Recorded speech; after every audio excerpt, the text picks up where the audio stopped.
Ragazzi, vi ringrazio di cuore, davvero vorrei chiedervi un applauso per tutti i nostri tecnici, per tutti i nostri fonici, per tutti i ragazzi della regia, per quelli che ci hanno preparato da mangiare, per quelli che ci hanno preparato i camerini, per tutti quelli che hanno lavorato a questa struttura da 2 mesi a questa parte, perché sono veramente dei ragazzi straordinari.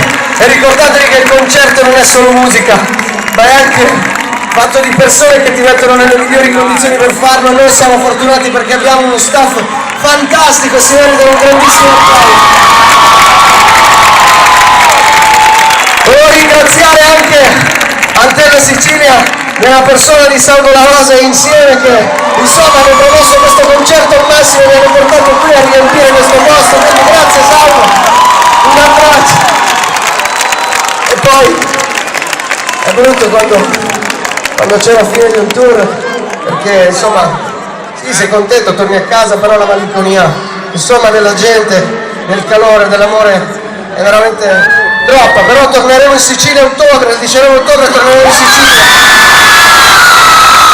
Io volevo ringraziarvi per questa serata meravigliosa, avete dimostrato ancora una volta che il concerto non lo fa la band, ma lo fa il pubblico. Senza il pubblico siamo 5 coglioni qualunque. Grazie. Questa sera avete riempito questo posto, avete riempito il nostro cuore, noi abbiamo avuto tutto, io sono vuoto, non ne ho più.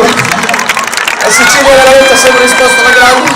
Massimo rispetto verso tutti voi e grande affetto verso la Sicilia.